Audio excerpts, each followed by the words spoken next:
ಈ ದಿನ ನಿಮ್ಮೆಲ್ಲರ ಸಮ್ಮುಖದಲ್ಲಿ ಮದುವೆಯಾಗುವುದರ ಮೂಲಕ ನಾವಿಬ್ಬರು ಮಾನಸಿಕ ಆಧ್ಯಾತ್ಮಿಕ ದಾಸ್ಯಗಳ ಸಂಕೋಲೆಗಳಿಂದ ಮುಕ್ತರಾಗುತ್ತಿದ್ದೇವೆ.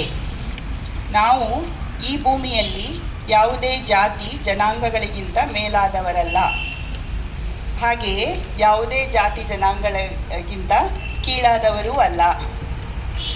ನಾವಿಬ್ಬರು ಮನುಷ್ಯ ಸಮಾಜದ ಎಲ್ಲ ಕೃತಕ ಜಾತಿಗಳಿಂದ ಮುಕ್ತರಾಗಿದ್ದೇವೆ. ನಾವು ಇಂದು ಎಲ್ಲ ಸಂಕುಚಿತ ಮತಧರ್ಮಗಳಿಂದ ದೂರವಾಗಿದ್ದೇವೆ. ಎಲ್ಲ ಆಚಾರ ಸಂಪ್ರದಾಯಗಳಿಂದ ಮುಕ್ತರಾಗಿದ್ದೇವೆ. ಅಸತ್ಯ ಮತ್ತು ಮೂಢನಂಬಿಕೆಗಳಿಂದ ದೂರಾಗಿದ್ದೇವೆ. ಮನುಷ್ಯ ಜೀವಿತ ಕಾಲವೇ ಒಂದು ಸುಮುಹೂರ್ತ. ಕಾಲವು ನಿರ್ಗುಣವಾದದ್ದು. ರಾಹುಕಾಲ ಗುಳಿಕ ಕಾಲಗಳಿಲ್ಲ. ಜೀವಿತ ಕಾಲದ ಪ್ರತಿಕ್ಷಣವು ಅತ್ಯಮೂಲ್ಯ. ನಮ್ಮ ಕರ್ತವ್ಯ ಮತ್ತು ನಡವಳಿಕೆಗಳಿಂದ ಸತ್ಯವನ್ನು ಅರಿತು ಒಳ್ಳೆಯ ಕಾಲವನ್ನಾಗಿ ಮಾಡಿಕೊಳ್ಳುತ್ತೇವೆ. ಮನುಷ್ಯ ಸಮಾಜದ ಮಾನವೀಯ ಮೌಲ್ಯಗಳೇ ಮೊದಲನೆಯ ಮತ್ತು ಕೊನೆಯ ದೇವರು.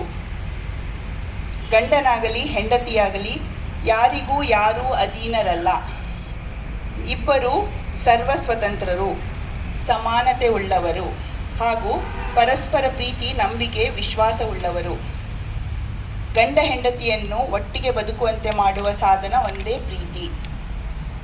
ನಿರ್ಭೀತಿಯಿಂದ ವಾಸ್ತವ್ಯವನ್ನು ಒಪ್ಪಿಕೊಳ್ಳುವುದು ಸತ್ಯಾನ್ವೇಷಣೆಯ ಮೊದಲ ಹಂತ.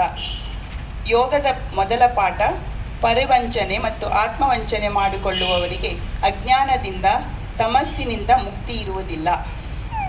ದೇವರ ಹೆಸರಿನಲ್ಲಿ ಸುಳ್ಳು ಹೇಳುವುದನ್ನು ವಂಚನೆ ಮಾಡುವವರನ್ನು ನಾವು ನಂಬುವುದಿಲ್ಲ. ವರದಕ್ಷಿಣೆ ಮತ್ತು ವಧುದಕ್ಷಿಣೆ ವ್ಯವಹಾರಗಳಿಗೆ ಒಳಗಾಗದೆ ನಾವು ನಮ್ಮ ಮದುವೆ ಮಾಡಿಕೊಳ್ಳುತ್ತಿದ್ದೇವೆ.